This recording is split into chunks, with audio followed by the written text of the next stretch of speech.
허락하신 하나님의 말씀은 사도행전 2장 14절로 21절까지의 말씀입니다. 베드로가 11 사도와 함께 서서 소리를 높여 이르되 유대인들과 예루살렘에 사는 모든 사람들아, 이 일을 너희로 알게 할 것이니 내 말에 귀를 기울이라. 때가 제3시니 너희 생각과 같이 이 사람들이 취한 것이 아니라 이는 곧 선지자 요엘을 통하여 말씀하신 것이니 일렀으되, 하나님이 말씀하시기를 말세에 내가 내 영을 모든 육체에 부어주리니 너희의 자녀들은 예언할 것이요 너희의 젊은이들은 환상을 보고 너희의 늙은이들은 꿈을 꾸리라.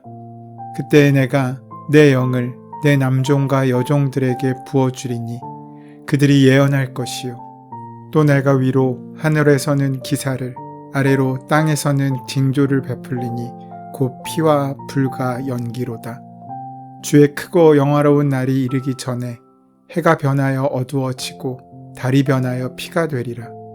누구든지 주의 이름을 부르는 자는 구원을 받으리라 하였느니라. 예수님의 명령에 따라 마가의 다락방에 모여 기도하는 자들에게 성령이 임하셨습니다. 오순절에 임하신 성령님의 능력은 바벨탑으로 인한 단절을 뛰어넘어 소통하게 하실 만큼 새롭고 강력한 것이었습니다.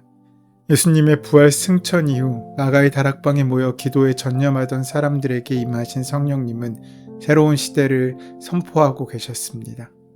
본문을 보면 마가의 다락방에 모여있던 120명의 주님의 제자들에게 성령이 임했고 그들은 다 모두 성령의 충만함을 경험했습니다. 그리고 성령님의 말하게 하심을 따라 각각 다른 언어들로 말하기 시작했습니다.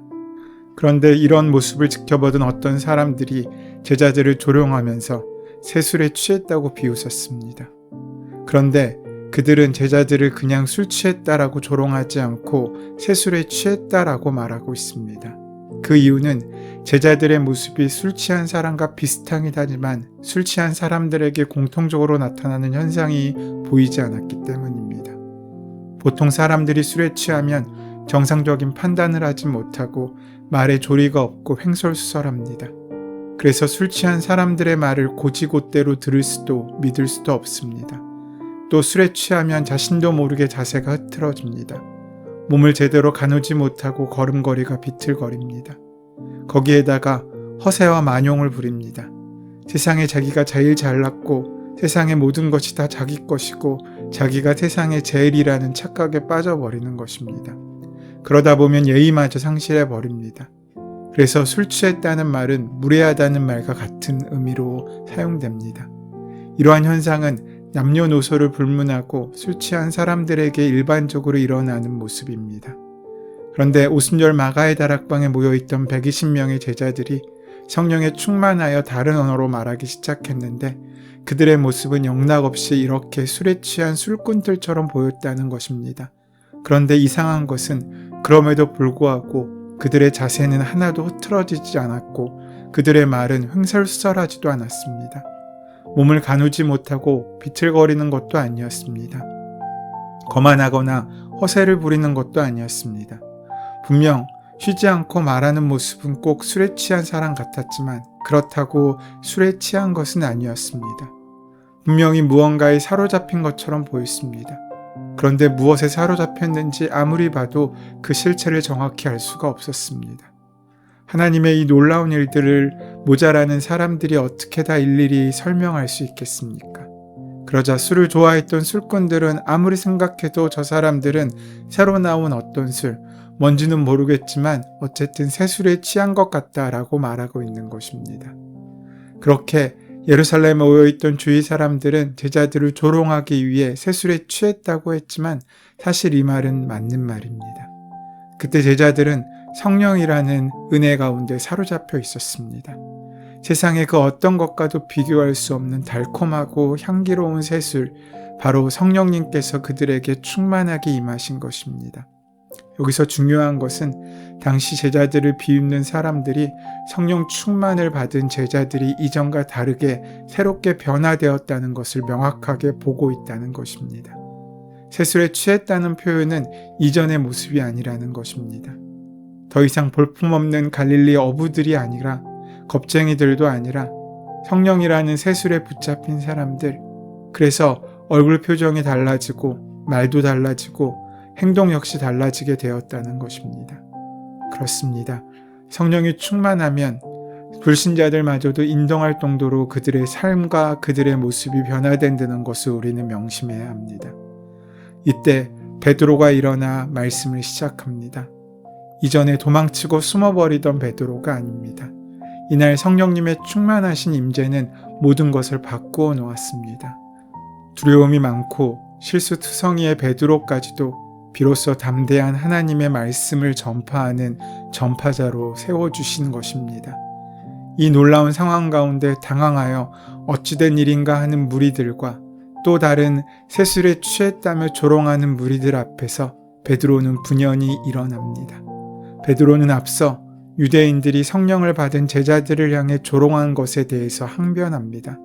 그 근거로 먼저 지금의 때가 언제인지를 밝히고 있습니다.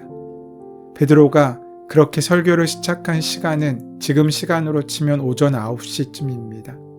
당시 같은 오순절과 같은 절기 때에는 유대인들은 최소 오전 10시까지 금식을 했습니다. 이것은 그들이 술에 취한 것이 아니라는 반증이 됩니다. 지금도 세상 사람들은 그리스도인들을 바라보며 예수에 미쳤다고 하거나 목회자들이 돈을 벌기 위하여 사람들을 현혹한다고 생각하는 사람도 많이 있습니다. 성령을 체험한 그리스도인들은 더욱더 이해하지 못하고 꺼려지기까지 합니다. 왜냐하면 그들의 사랑과 희생과 헌신이 도무지 자신들의 기준으로는 받아들여지기 힘들고 이해할 수도 없는 모습이기 때문입니다. 성령으로 거듭난 사람만이 하나님 나라를 볼 수 있고 진리를 체험한 사람만이 진리를 말할 수 있습니다.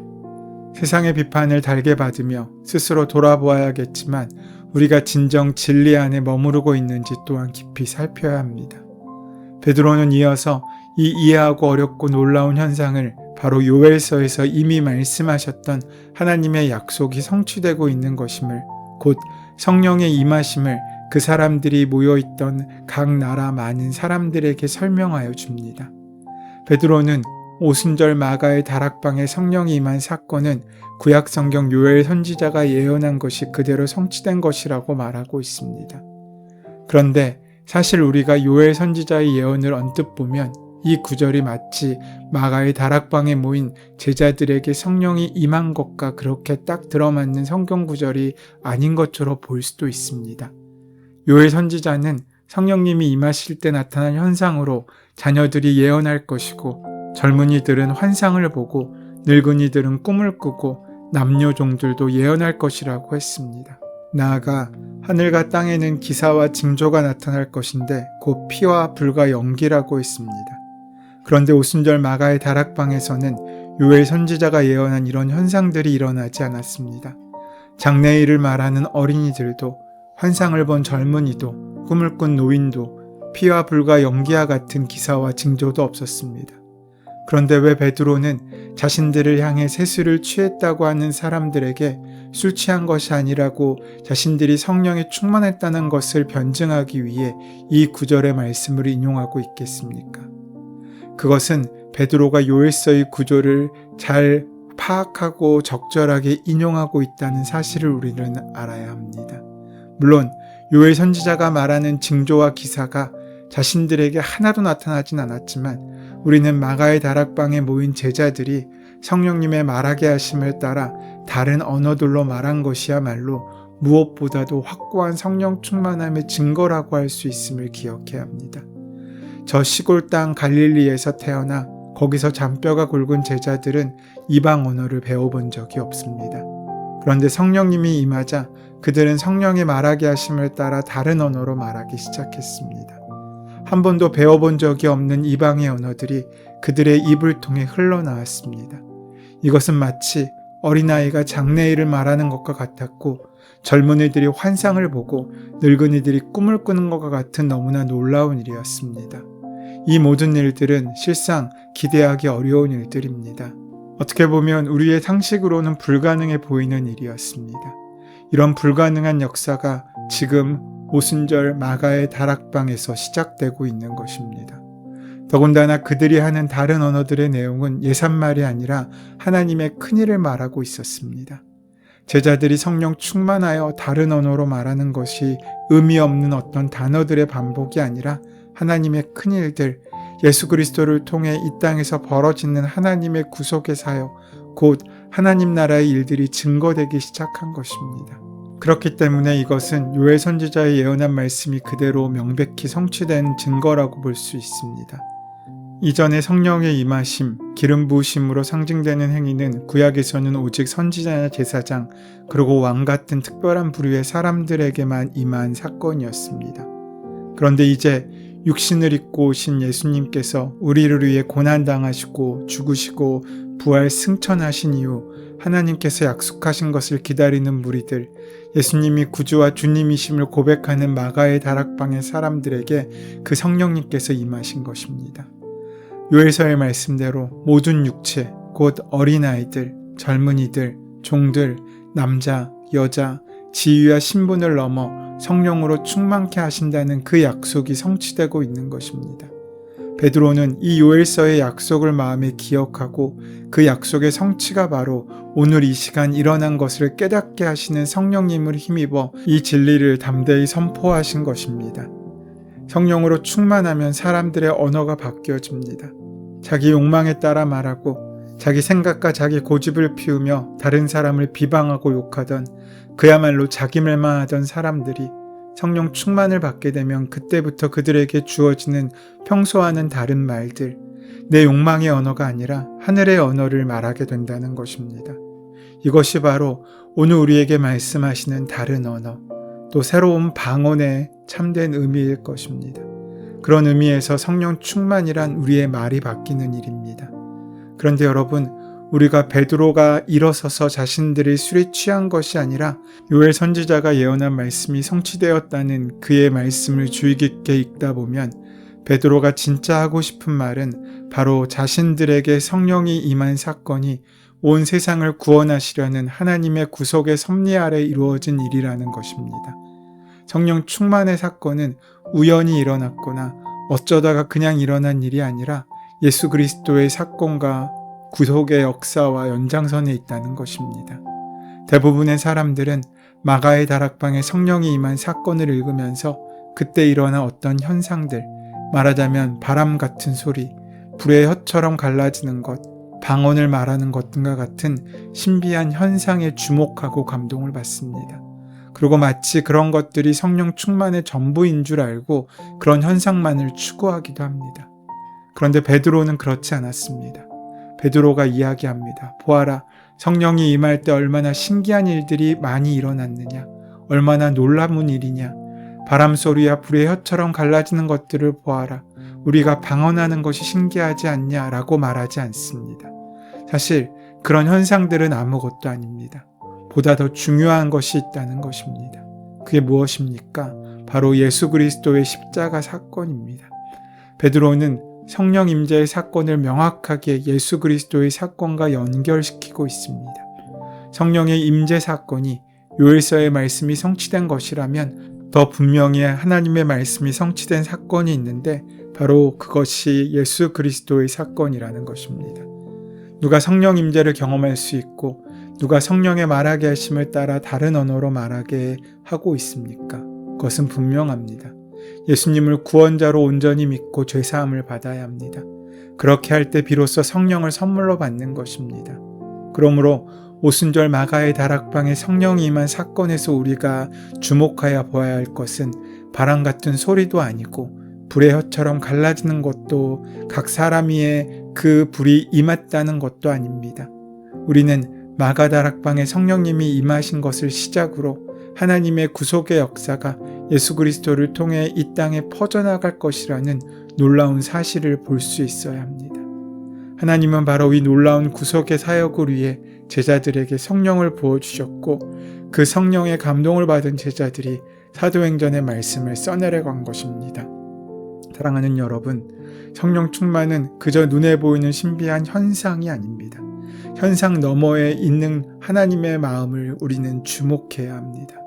오늘 우리에게도 그런 성령의 임재가 함께 하셔서 우리가 나가는 그 모든 삶의 자리마다 막힌 장벽이 무너지고 하나님의 귀한 은혜가 선포되는 귀한 역사가 만나지게 될 때 우리는 하나님 나라의 삶을 살아가는 귀한 은혜를 누리게 될 것입니다.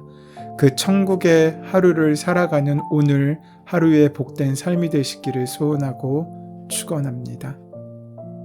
은혜의 주님, 예수 그리스도를 증거하시는 성령으로 이 시간 우리에게 임하여 주시고 함께 하시니 감사합니다. 우리의 모든 말과 삶과 행동이 예수님을 선포하고 전하는 귀한 복음의 전도자로 증거자로 설 수 있도록 인도하시고 함께하여 주시옵소서. 예수님의 이름으로 기도드립니다. 아멘. 이제 오늘 우리에게 허락하신 본문의 말씀이 나에게 주시는 말씀으로 온전히 만나지기 위하여 본문의 말씀을 깊이 묵상하시고 함께 기도하는 시간 가지도록 하겠습니다. 함께 기도합니다.